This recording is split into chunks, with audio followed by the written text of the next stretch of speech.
Hey everybody, DC McGannon here from the Monster Guys. I just wanted to intro this podcast because you'll hear that this is called the Halloween episode. Why is it that a Halloween episode is being broadcast a few weeks past Halloween? Well, October was a ridiculously busy month for us. This podcast was supposed to launch mid-October. It didn't happen on time because of how busy we became, much more busy than we anticipated this year, but it was all good. So what we wanted to do was still go ahead and launch the podcast as soon as we could, but we felt like the episode was good enough that we didn't want to just chuck it. It had some great information. We're talking about the history of masks. We're talking about scarecrows and jack-o'-lanterns, just a myriad of topics related to Halloween. So we felt it was a good episode. We still wanted to give it to you. In addition to the episode, we were able to add a couple of extras, which you'll find in the music that is a part of this episode. And we're excited to partner with our good friends from the band Axis, located in Tulsa, Oklahoma. So you'll hear a couple of tracks from them, one in the beginning. Also, you'll hear one as a part of our background conversation in the middle of the podcast. And stick around, because at the end of the podcast, what we do is that initial track that you hear in the beginning, we actually play the entire track remixed at the end of the podcast so you can hear the whole song. It's good enough that you need to stick around and hear it. I love this band. I love their growth. I love seeing what they're doing musically and creatively. And we're excited to be friends with them and to be able to share a little bit of their music with you along the way. You'll hear more from Axis on our podcasts, hopefully, as long as they continue to give us permission to. They've been so kind to give us permission to play their music right now. So we're just really thrilled to have them a part of this podcast. So song titles and links to the band and their videos and everything will be in the show notes, as well as on our website, themonsterguys.com. Hang loose with us. This is a Halloween episode. Even though it's past Halloween, it's just a way to extend Halloween, and we all know that we need to extend Halloween a little bit longer each year. So enjoy this episode. And stick around for the song at the end. Check out Axis. Really awesome friends, great people, and amazing music. Let's do this. The Monster Guys podcast begins now.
This is the Monster Guys podcast, Halloween edition. Woo! Spooky stuff. We're going to have a good time tonight. We've got a few different topics to cover tonight, and a lot of it relative to traditions of Halloween. Yeah. However, of course, these podcasts are recorded a little bit in advance of the time that we post them, and normally you and I are up around 1 o'clock, 2 o'clock in the morning. Yeah, it's very strange today. It's kind of flip-flop. Yeah, we're kind of smack in the middle of the day. I mean, even though we've got all the curtains drawn and it's dark in here, you can still see the sunlight seeping through the blinds and the curtains, and just a little strange because normally we are at our witching hour of around 1 o'clock in the morning, and here we are in the middle of the day. So Yep, I don't know. I'm kind of tired and kind of feel weird. Kind of backwards, isn't it? And I don't know. I kind of like it. I can now see if anything's sneaking up in the window. So Ha ha ha! You have no idea the surprises I have in store for you. why? Because now you're not just sitting next to a window, but because of the way you've positioned yourself in the studio, you are actually facing the window. I thought it'd be safer. No, never safe. Never safe here with me. You know that. Okay, all right, we'll see. Okay, so Halloween edition. First of all, we want to take a moment and do our famous Tales of the Unknown. Tales of the Unknown. And now it's time for Tales of the Unknown.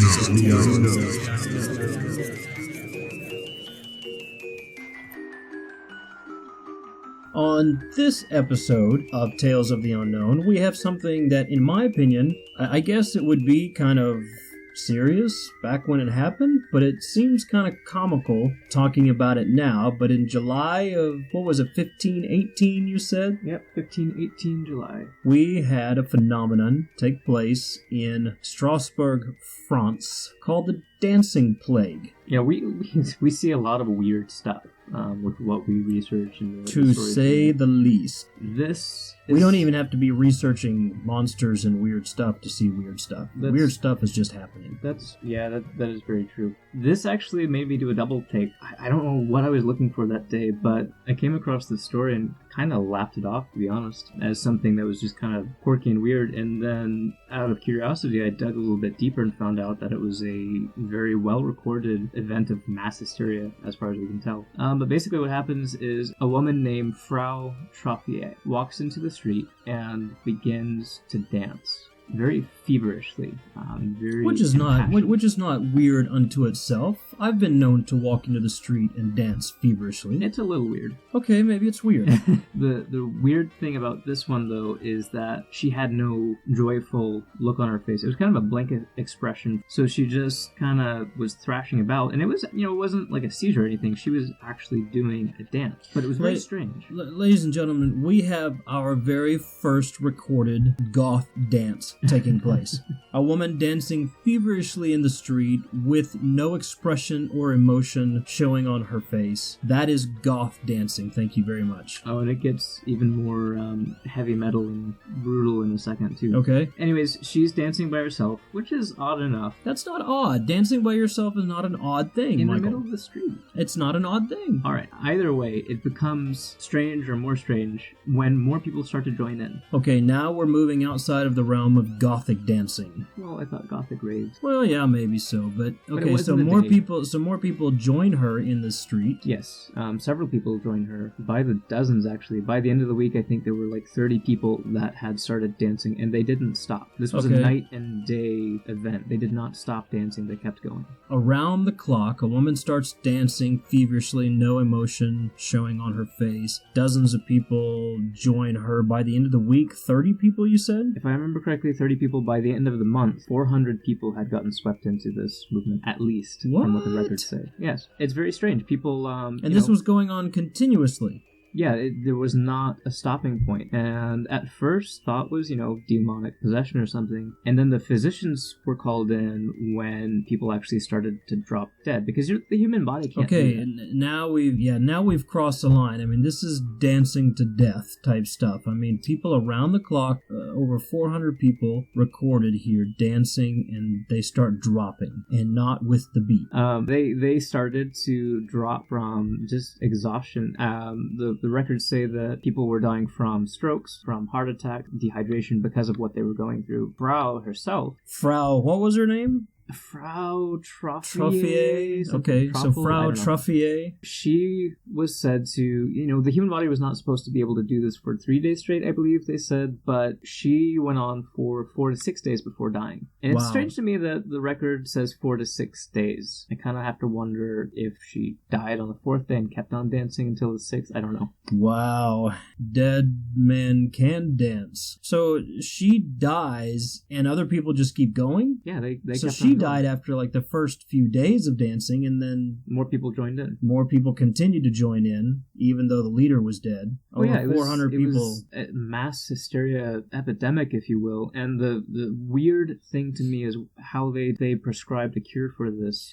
Okay, well, first of all, before you get to a cure, what were they saying caused? I mean, was this some kind of religious thing? Like today we have some of those revivals that go on about laughing and some of them about dancing. It sounds even more intense than that, though. Interestingly enough, it sounds like they discounted demonic possession pretty early on. Okay, but what about just religious experience? Yes, there was a thought there. There was a martyr who very specifically said if they were ever provoked from the heavens or whatever, or ever angered, that they would send down upon the earth a plague of dancing. Okay, so this was a martyr prior to this event. It's not somebody that was martyred during this event. No. This was hundreds of years before. Okay, so there was a martyr who prophesied or proclaimed or whatever that if he was ever angered, yeah, something like that. If so, this martyr declares that he's going to send down a plague of dancing. Is somebody linking this to somebody upsetting this martyr? Possibly, but nobody ever back then. It was never stated that this was the exact cause. There were different theories even back then. What were some of the other theories? I can't remember if it's ergot or ergo. Forgive me for not knowing my molds, but there's a type of mold that lines bread that causes death and hallucinations. So they thought maybe some of this mold got into the food source. That is another popular theory. Or was it placed into the food source? Either way, there's a popular theory that there was a hallucinatory natural drug involved for many of these people. Mushrooms. People were growing mushrooms and got a hold of the wrong ones. Apparently. So we have the possibility of a martyr who sent down a plague of dancing. We have the possibility of a hallucinogen, a mold, or something that got into the food source. And were there any other theories? Not sure back then, but today there was actually a gentleman, I can't remember his name, I'm sorry, who wrote 2 books on the subject. Not just one, but 2 books on this one event. This guy's obsessed. He's over the edge. I don't know how you write 2 books on this. He's done. I mean, this is life purpose type stuff. This is like why I'm here on the earth. 2 books apparently on this subject. He puts forth the idea that because it was July, and in that particular year there were high heat indexes and then low freezes. The crops had died. That would make sense. If it was really hot, then the frozen part of the thermometer would not be working. You know what I mean. High heat indexes and low freezing temperatures, ladies and gentlemen, temperatures all in the same time frame. In that year, there were extreme temperatures, and crops had died, and there was leprosy and syphilis. Oh, wait a second. Where does leprosy and syphilis come into play? In Strasbourg, France, during that time period, there was a lot of stress. There was a lot of disease, a lot of hunger and starvation, and a lot of... Just in the month of July? No, that year in particular. Oh, okay. But, right in the middle of summer, you can imagine where people would just snap. Yeah, where there's high heat indexes and low freezing temperatures. Yes. Yeah. So anyways, he puts I'm not going to let you live that one down. The idea that people just snapped. That was their way of dealing with it. But it apparently started with just one woman snapping, and then others decided that it was okay to snap because she snapped, so they snapped. Maybe her snapping pushed them over the edge. I'm not sure. So the idea was that the stress level, the heat, the disease, conditions of living at the time, possibly some hallucinogen that had gotten into the food source. All kinds of ideas, or maybe a mix of all of them. And then we throw in the whole martyr throwing down the plague of dancing thing. Yeah, it's very specific and very interesting. To lightly touch on that, I guess in that same region there were 7 or 8 similar events that happened that were less well documented, but things that had happened of a similar nature in that region. Okay, all of that said, what was the cure? You said that they had prescribed a cure for this. Well, the cure didn't work, but the physician traditions of that day were they got together and they said, well, they're dancing, they just need to... Let's turn down the heat. Let's have lower freezing temperatures. Here's the crazy thing. So these people are dropping dead from dancing, and the physicians see this, and they're like, well, they've got hot blood or something. They just need to dance it off. So they constructed... Well, apparently they did dance it off. Yeah, they did. The wrong way, though. But they constructed a stage, and then they set aside 2 buildings in that town as dancing halls for people to continue to dance. Are you kidding me? That was the cure. That was the prescribed cure. The prescribed cure. Well, let's build the stage and build some dancing halls. That's called population control. I can't... Someone stole the stage. No, we're going to build the stage for you people. I want to find the old texts that still have this, like, recorded and figure out what the heck they were thinking, because I don't understand it. We have this plague of dancing that descends upon this woman. People join her, hundreds of people, and then people just dance to their death, and instead of reaching out to these people and trying to control them or bring them in, heck, let's just build them a stage. Well, that's the other thing I don't understand. Being such an old story, somebody's talked about it somewhere, but I haven't been able to find notes on why nobody just restrained the people or talked to them. Like, did the people, onlookers that were not dancing, just be like, hey, that's weird? Right, especially when people start dropping dead. It's like, oh, they've got a problem. Let's build a stage down. I don't know. Maybe at least they went out happy. Well, again, she didn't have a look of joy on her face. Well, true. She was a gothic, so who knows? I mean, and with those low freezing temperatures and really high heat index. Who knows what was going on and the reaction that was taking place with the hallucinogens. So the moral of this story, then, I mean, this is a really strange occurrence, the dancing plague. What do we take home from this? Don't dance in July? Take breaks when you're dancing. Take breaks when you're dancing. Don't dance in the summertime continuously for 30 plus days. Don't eat moldy bread. Don't eat moldy bread. Don't piss off the martyrs. Don't piss off the martyrs. What was the other thing we said? Control your temperature. Don't. You said it, not me. Oh, I don't even know. Yeah. All right, well, we've gone on long enough. The Dancing Plague of July 1518, ladies and gentlemen, Strasbourg, France. Our first recorded case of Gothic dancing in the world. And that's where we're going to leave it.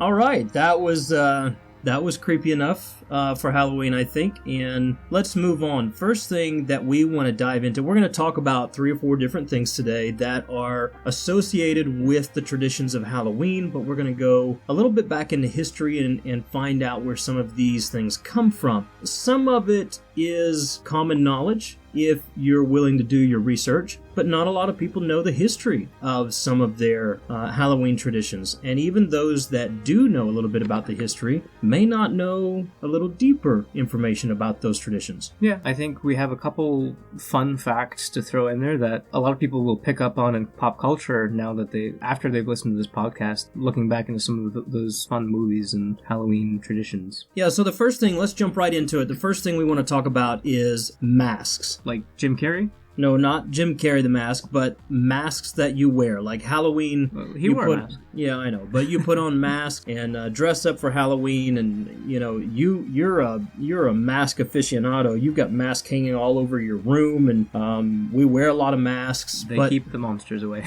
Yes, they keep the monsters away. But masks play prominently into Halloween traditions, and especially in our modern day, just as fun, dress up, go trick-or-treating. But there's some more sinister and some more interesting background to masks. Why don't you tell us a little bit about the history and some of the background of masks? Yeah, and masks as we use them in Halloween is a very European tradition. A lot of kids would wear them as kind of like a monster repellent. They would either appease the spirits as they were going around on Hallows Eve, or they would trick them, or they would even scare them away. I wouldn't necessarily say it's a European thing, though, because globally you see cultures using masks. Well, just that tradition alone, just the kids running around with just them. Wearing masks, yeah. Trick-or-treating is kind of a European You're right, because migration to America, so a lot of those other traditions of wearing masks were not a repellent, but actually were a way of summoning those monsters. monsters. Right. A lot of shamans would use masks to actually,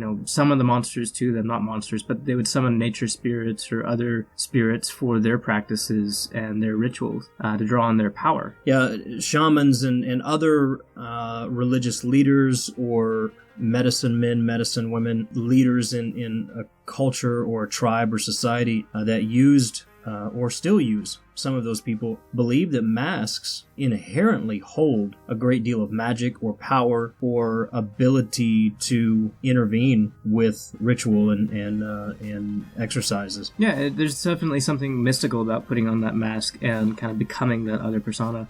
And that was kind of the idea, is to get in touch with the side of those nature spirits. And well, you were just as a side note, you were talking to me earlier about some of the definitions and the original terminology that we get the word mask from. Well, I would say it this way. In Latin, one of the words for mask is larva, and it was talking about that transitionary process of becoming one thing, or starting from one thing and becoming another.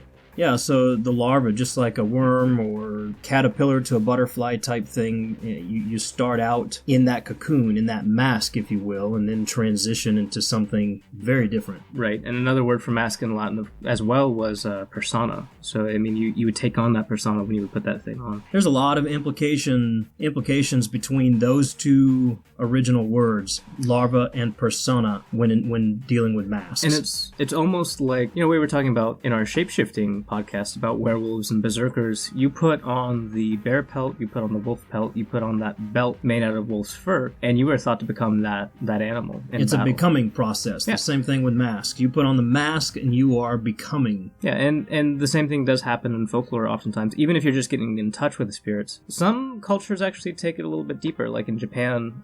If you put on, there are a couple of stories of people who would put on an oni mask to frighten away people or to kind of become this scary monster to intimidate their loved ones. An oni in the Japanese mythology would be like a demon. An ogre, a mountain demon, or going way back, extreme forces of nature. But they would put on these masks and they would actually become that monster, and they couldn't take the mask off anymore. And that occurs in several different cultures all over the world. So bring us up to speed. You have some more background, but bring us forward, with masks and their use and their uses and their implications in today's traditions. Well, you have those very mystical origins, and then if you want to look at where we get the uses from, we have those traditions like I was talking about, the kids that would wear masks to kind of keep themselves safe from spirits on All Hallows Eve. I think, personally, that a large part of that tradition comes from Carnival.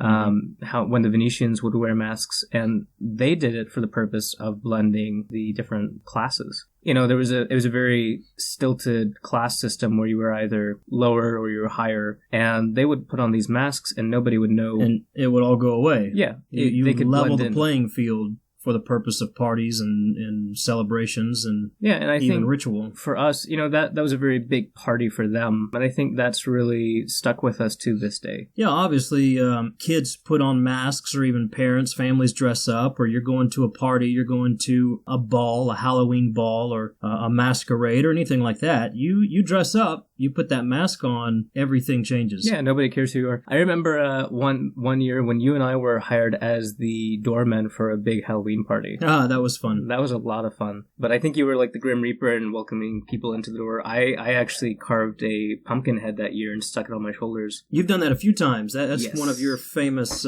characters for Halloween, is a real pumpkin that you carve out and wear. And it's really fun. And that year I got to put it to some great You've actually won a pretty decent Halloween contest with that costume party, and got some tickets and all kinds of stuff to some pretty big events. Yeah, it's always fun to do that because you get these weird looks. I actually wear like a black invisible mask underneath that so nobody can see my face. And that year as the doorman, I got to become the scarecrow because I stood out, freezing cold, stood out in flannel shirts and holey jeans with hay sticking out of my knees. Yeah. And I had that pumpkin head on, and people would walk up and they couldn't figure out if I was real or not until I took a step forward and then they lost it. It was fantastic. It was amazing. It was a great, people looked at me and they were like, "Oh, that's probably a real person in that costume, but you, on the other hand, standing in the field, very different story. People not really knowing if you were real or not. So it was cool. Yeah, so it was a lot of fun, and I think actually that's our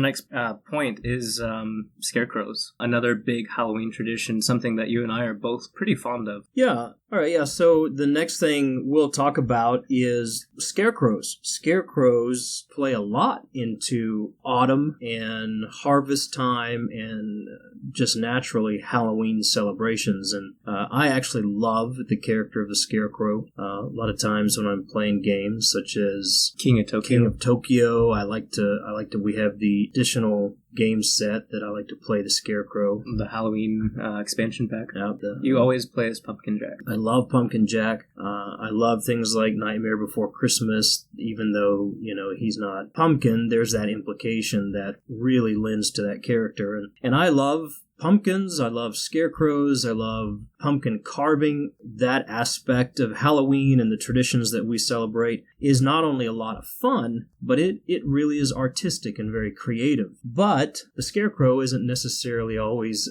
creative or artistic. It's just downright hellish. Very scary. Yeah, and I think we have kind of a Walmart look at scarecrows, because you go to Walmart and you see all these Halloween decorations, and a lot of times the scarecrow is this happy figure. And the big googly eyes and big smiley face and waving at everybody, welcoming them to your home. Absolute opposite. Yeah, just absolute opposite intentions. It's fun. It's kind of like Santa Claus. We've talked about Santa Claus at Christmas time, how we've completely distorted that figure and what he actually represents, and we've kind of shoved things like Krampus out of the way and, taken on a very commercialized and happy feel to these characters. But happy is that beyond Disney happy? That's ultra happy. That's like cotton candy. And so we've really distorted these figures. But if you go back to the beginning of tradition of the jack-o'-lantern, if you will, or the scarecrow, I should say, you actually start with a ritual sacrifice, and it's kind of terrifying. A ritual sacrifice for the scarecrow.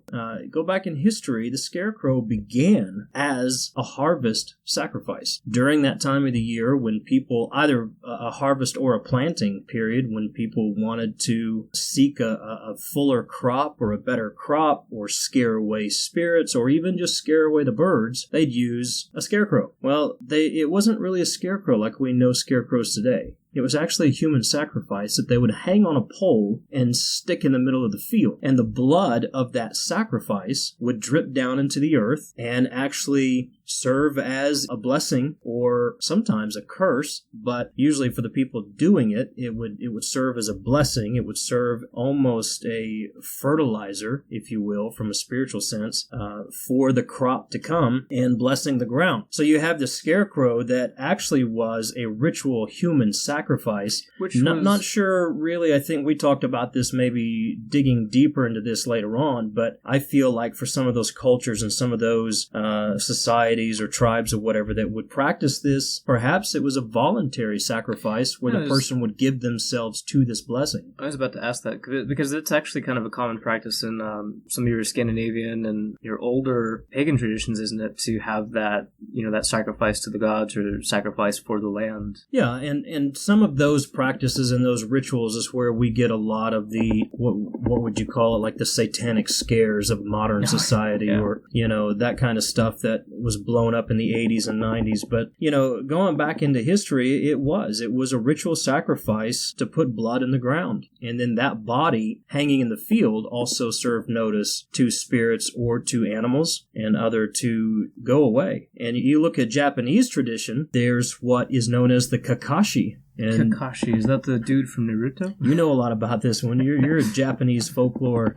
expert. So, you've got the Kakashi, and basically what the Japanese would do was they would hang trash on a pole and put it in a field. That trash would begin to stink and rot, and it would ward off the birds or whatever from their garden or from their planting, and over time they would begin to clothe the trash, jackets, and put heads on it, and hats and that kind of thing. Which I think is pretty funny. The modern word, Kakashi meant garbage, and it's taken on like today it means scarecrow for for them. But it's kind of funny that parallel in history period, because, we kind of did the same thing at some point, didn't we? Putting coats and stuff on the scarecrow. I know it didn't start out that way for us either. But... Yeah, I think it started off as hay, and probably, any number of smelly things could be added to that, or combinations of, chemical mixtures or oils or whatever that would ward off either spirits or animals.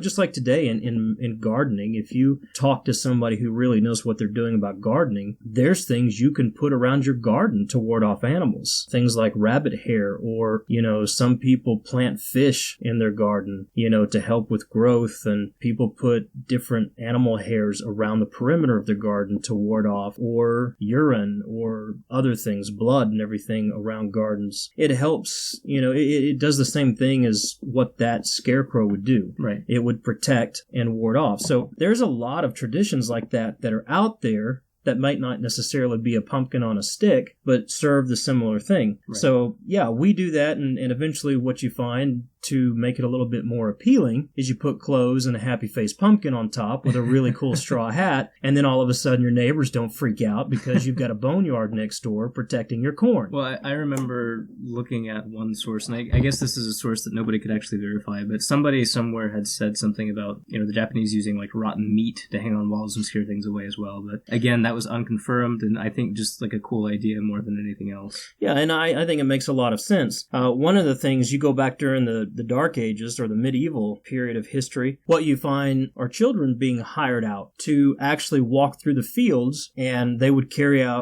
little wooden blocks with them and clap them together like horse hooves or something, walking through the ground, but if nothing else, just to make noise, like rattles or something. And they would walk through the fields, clapping those wooden pieces together to scare off the birds and whatever other varmints would be in the garden trying to eat up the crop. So you're saying that these kids were like the original scarecrows? These kids were like the original children of the corn, so to speak. So that makes it all the more... Yeah. It sounded nice and innocent first, kids going and being hired out to scare away birds, but you say it like that. And... Yeah, but then Stephen King comes along and screws it up completely for us. So we don't hire kids out to scare away the birds and the farms anymore. Yeah, so but you go forward a little bit with that, and the plague hits, starts wiping out the population, and of course a lot of kids are affected by that, and you no longer have kids to hire out to scare away your birds. So then what do?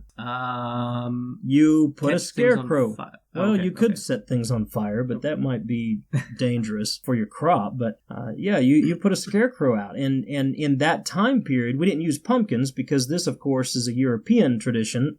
So, over there, pumpkins are not native to their land, but yet turnips are. Oh, okay. So maybe that's probably where we get the whole turnip head character from Howl's Moving Castle. Yes. Okay. That's where a lot of that comes from, because instead of pumpkins, they would use turnips. They'd carve different faces or whatever into the turnip, and if you look a little bit at some Catholic traditions, Catholic children would actually carve out, hollow out turnips and put candles in them and have turnip lanterns going door to door, searching for soul cakes during celebrations such as Hallowmass. So you've got these turnips that all of a sudden take the place of children in fields, because the plague is wiping them out, which then turns into a whole nother tradition of the turnip lantern. Okay. And the turnip carved with faces. Now, you bring that even forward a little bit more in history, you bring it to America. Turnips are not necessarily a native crop to this land, but yet pumpkins are. Okay, so pumpkins are actually more of an American tradition then. Right, we've got pumpkins galore here. Pumpkin spice is everywhere, and there's a reason for that.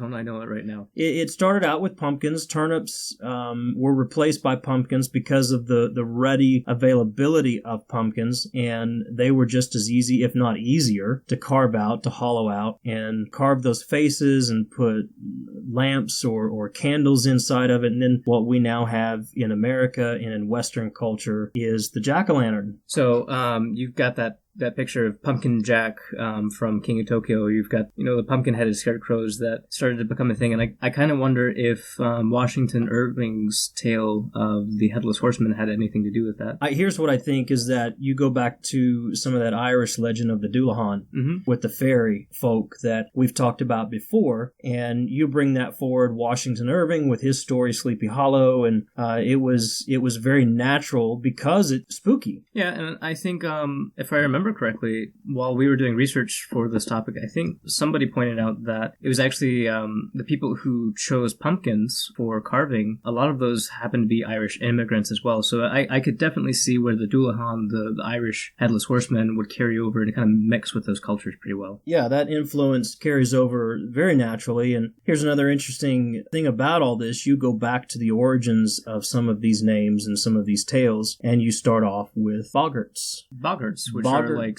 house spirits. And, yeah. Okay. Yeah, some of these traditions and some of these stories start out as boggarts, and I think a term you used earlier was bugbears. Yeah, it's interesting you bring that up. The bugbear it was kind of like a scarecrow, but it was something that was made not to scare off crows, but monsters. Yeah, to keep the monsters away. And remember, especially during the medieval times, and there was always a fear of monsters. And yes. Whether it was from the church or just from being out in the woods and hearing things that you don't understand, seeing the phases of the moon, and not understanding why the moon is disappearing or eclipsing. A lot of that, came into play, especially in places where science and explanations and rational thought didn't necessarily, take hold, and people were still relying on story and legend and fairy tales to explain a lot of things going on around them. But you go from boggarts to bugbears, and very naturally you have the boogeyman. Ooh, the boogeyman. Interesting point on that, going back to scarecrows, like we were talking about, like you talked about earlier,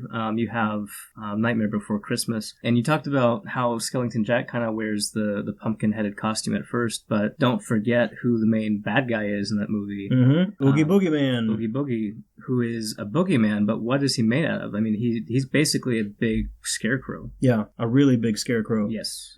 Very powerful scarecrow. So you've got that. You've got movies like Jeepers Creepers that have the boogeyman, again, as that kind of scarecrow figure. It transitions naturally because that's where that name comes from. Yeah, a lot of very natural transitions, a lot of influences just course throughout our modern culture with the boogeyman that all date back to the boggarts and the bugbears, those turnip lanterns and things that had to replace children in the field, to scare off the crows and everything with the turnips, and going all the way back to ritual human sacrifice. There's a lot of story, there's a lot of tradition going back a lot of years to bring us to our modern jack-o'-lantern. A lot of mysticism as well with those ancient practices. Yeah, and so with scarecrows, and I just said jack-o'-lanterns, but what I was thinking was, our stories of the scarecrows and where they come from and their history actually leads us into the modern stories of jack-o'-lanterns and has some tie-in, and it speaks to that tradition as well. Yeah, those lit lantern heads, whether they be turnip heads or pumpkin heads at the time. I remember reading about a story about an Irish man named Jack, who's a bit of a roguish fellow, who actually tricks the devil. And this story, when I read it, it's pretty much the exact same story as Bill and the devil. And Bill was a dude who did the same thing. He tricked the devil 3 different times. I wonder if they called him a dude. Probably. I mean, that's a very old, antiquated term, right? Yeah, I guess so. It is. It is a Latin term for something. Dude.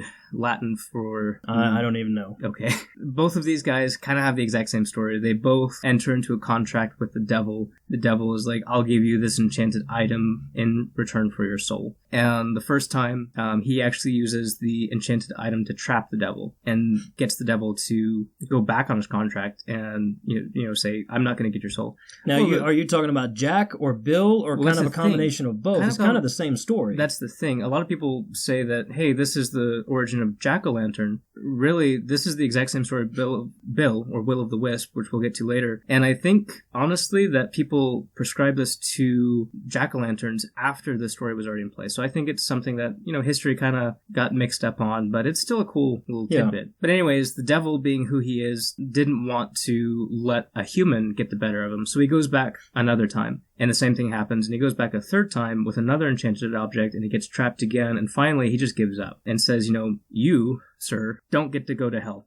So, oh, gee darn. Yeah. So, I'm anyways, kicked out of heaven, but I can't go to hell either. Well, so then, don't jump. Spoilers. Spoiler alert. Oh, what did I? I'm Yeah. sorry. That's all right. So yeah, he can't go to hell. So he dies. He thinks he's gonna go to heaven, and heaven is like, no, you've done all of this weird stuff, bad stuff in your lifetime. You're even too bad for the devil. You can't come to heaven. I mean, did you think you were gonna get in so easily? So he goes down to hell, and the devil won't let him into the gates of hell. He actually gets like blacksmith pliers, grabs his nose with these piping hot irons, and I mean, the devil just randomly has blacksmith irons laying around hell. Yeah, it's hell. So I lots guess of they're fiery things. Okay.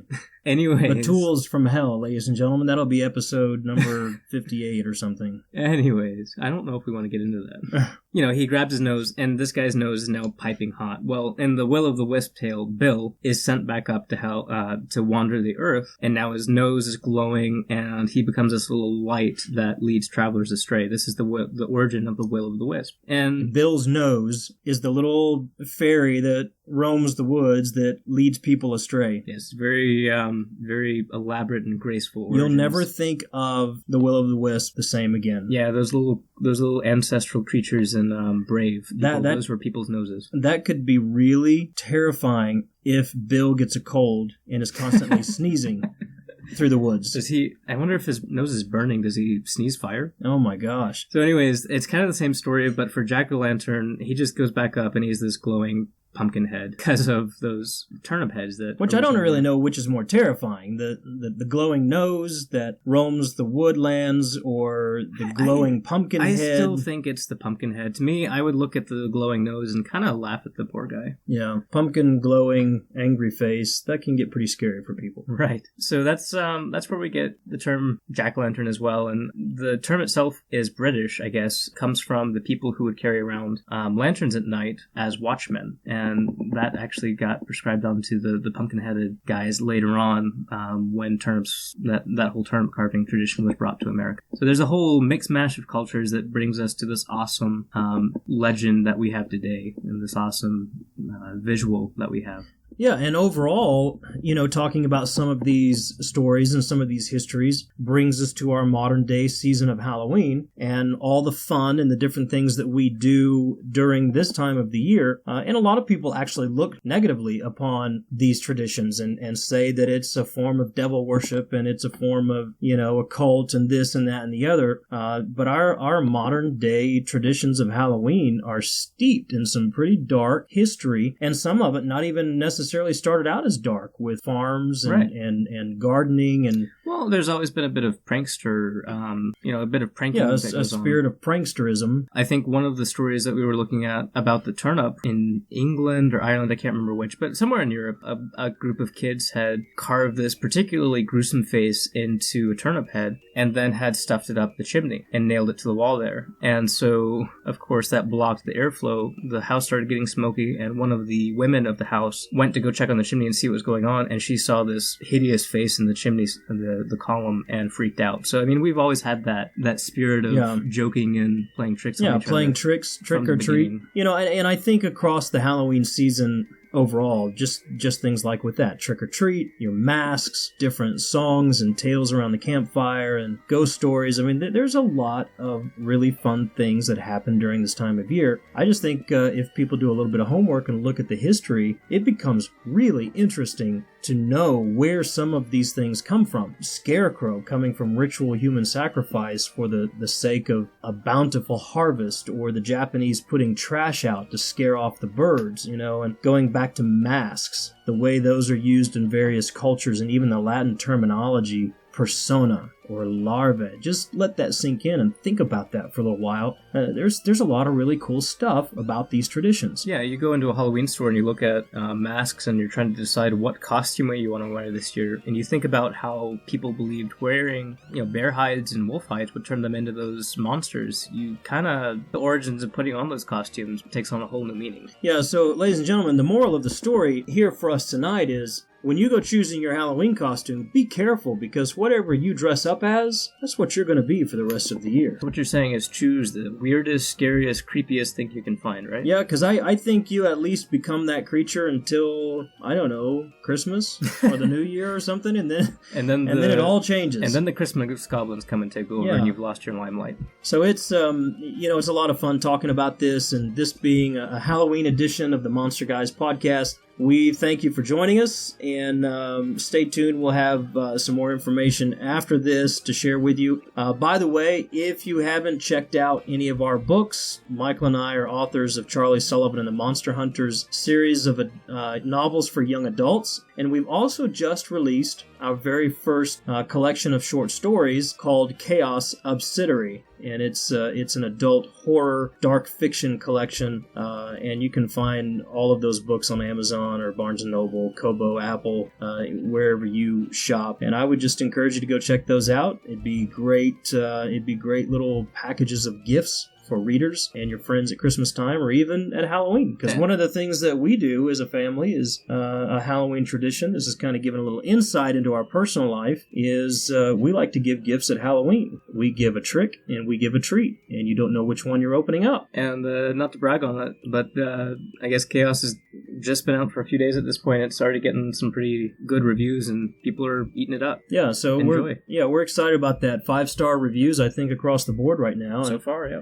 So anyway, there you go, and we wish you a very merry Halloween. Wait, did I do that right? A very merry Halloween. This is the most Halloween, wonderful time of the year. We can sing that song right now, can't we? We can always sing that song. Okay, so let's do that. Let's on our way out of this episode, you and me, let's just sing a little bit for our fans. It's the most wonderful time of the year. There we go. Thank you, ladies and gentlemen. Happy Halloween. Have fun. Be safe. Tune back in next week for another edition of the Monster Guys podcast. See ya.